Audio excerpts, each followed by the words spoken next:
All right, this is One Last Midnight. Welcome back to another episode of Valheim. I've had a lot of people ask me about decorating the medium house, so I thought I would go ahead and do that. Now, the medium house was something that I did about a week back that showed you how to make a medium-sized house in Valheim. And a lot of people have built this house, and they're curious about how I would make it look. Compared to the longhouse builds, the medium house is, kind of small. It doesn't have a lot of room, so you really need to put a lot of thought into where you're going to put some items. I had the fire in a corner at one point in time, and then I decided to make a change and put a hearth in the middle and then have the smoke go up through the second floor and then out on the top, and I'll show you that a little bit later. The first order of business is always to fix any damage that you might have gotten while building the house. And, if you had any kind of weather effects happened, the wood tends to get weathered. So I spent a little bit of time just fixing it up. And luckily for this particular house build, it was mainly just the floor that was damaged. And it didn't take a lot of time to repair. When I was done with that, then it was on to do some lighting. Now, the hearth does give off a lot of light, but, I do like these wall sconces a lot because the radius of light is pretty great and you don't need a lot of them down to really light up your house. So on the core beams, I wound up putting down these wall sconces and that really kind of lit the room up. Then it was on to setting up the workbench area. And so the location that I chose was where I had my initial fire when I did the build. I thought this would be a good area for it, and I kind of wanted it offset. I wanted it in an angle, not just, flat up against the wall, so that I could put, some things around it that make it look pretty cool. So I spent some time putting down all the items that were necessary for the workbench to get it up to its highest level, and then also to make sure that I had enough room for all the items to upgrade the workbench. I always tend to follow off with some sort of seat or bench around the workbench because I thought it'd be really cool.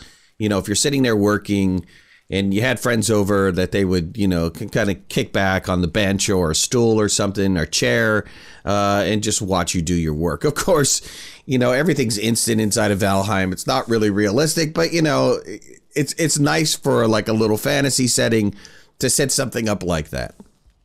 Of course, the workbench needs a lot of storage. I think that's probably the area that really requires the most amount of storage. So I spent some time putting down some of the large chests next to the workbench so that it could store a lot of like wood or, any other odds and ends that I might find along the way.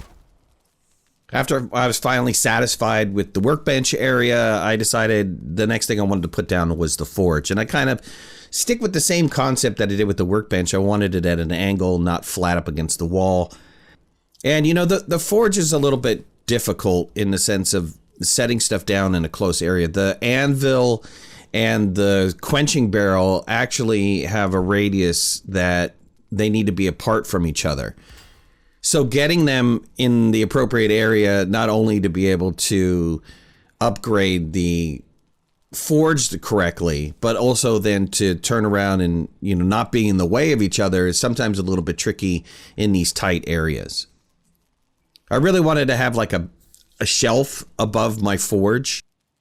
Just kind of like I was thinking about, what would you store in there? And maybe you would store odds and ends in there as you were kind of building things. So I thought that would be like a cool little area to put a little chest up there on a shelf right above the forge. And then that way I can have, a nice little extra decor going on with the forge area. I decided to put down like a little seating area next to the forge. I thought it'd be cool. Somebody sitting there, watching you hammer away and making a sword or something like that. And, they're sitting there having a drink and some soup or something. Those little touches just really make your house stand out.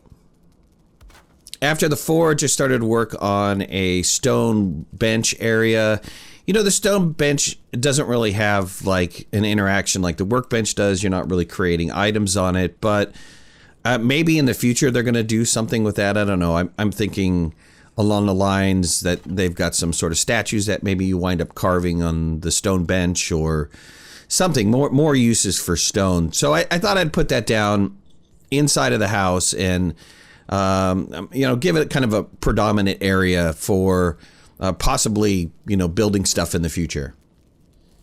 after the workbench area, I wanted to work on my common area. So I put down the food racks and then the cauldron around the hearth. And then I thought, well, you know, how could you make this a decent area for, you know, a bunch of people to come over and visit? So you really couldn't do much here because of the limited space inside of the house. But I was able to get down several benches next to the hearth. And then I was able to get down like a table just off of the hearth, and think that's, you know, kind of think of like the Jarl or the head of the house. They're at the table, and then, you know, all the guys are around the hearth or something along those lines. Now, I really liked the alchemy station or the fermenting station inside of the longhouse. So I did kind of a miniature version of that. I didn't like the fact that I had to do full half slabs. So I kind of wind up doing this little shelf to put my fermenters on. And it came out pretty well. I mean, they hang over a little bit, but they look pretty good. And then I wanted to do kind of like a mini display area. So I put down some mugs and I put down some mead, and then I have a couple other like little potions on the ground around the fermenting area, just to show that it's, you know, this is my alchemy station. I decided to finish up the downstairs with the artisan table and then the spinning wheel right next to each other underneath the stairs going up. I don't know. I think in the future, maybe I can change that a little bit. You know, if they ever give us the ability to display cloth on the item stand, I could see like a table of cloth or maybe some cloaks or something like that hanging around there to kind of spruce that area up a little bit more. Otherwise, it looks okay. But the main point is that you can get all the crafting stations that you need inside of this medium-sized house. So it's big enough for you to be able to put all the crafting stations on the bottom floor, as well as some decorations around to make your house look really cool. And finally, I moved upstairs. You know, I was having a challenge to try to figure out what to do with the upstairs, but I thought over in one of the corners would be really cool, away from the stairs, to have like kind of like a covered bedroom area. Something similar to what I did in the longhouse decoration, where maybe, you know, like again, that's the Jarl's area or the head of the household's area, and they've got a little private bedroom. So I decided to put down a bed in there and put some other decorations, and then put the banners to hang to cover the bedroom area. And then I had, a challenge for the rest of it. It's like what to do with the slope roof walls. And the only thing I could think of really was to put down a lot of storage around there. And that way, give you some storage, some extra additional storage in the upstairs area. Maybe those are your most important items, or maybe it's just overflow. I did put down like a little, seating area, some benches and stuff, so you could hang out on one side, or, have a little sitting area to be able to hang out in that area. I don't know. It just kind of made the area look more complete.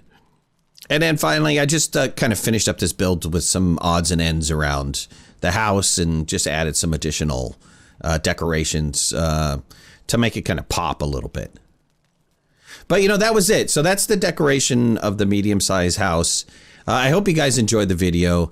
After this is going to just be some music with some views of the inside of the house, just to show you what it looks like with no commentary, and then with just some music. So if you haven't already, hit that like button.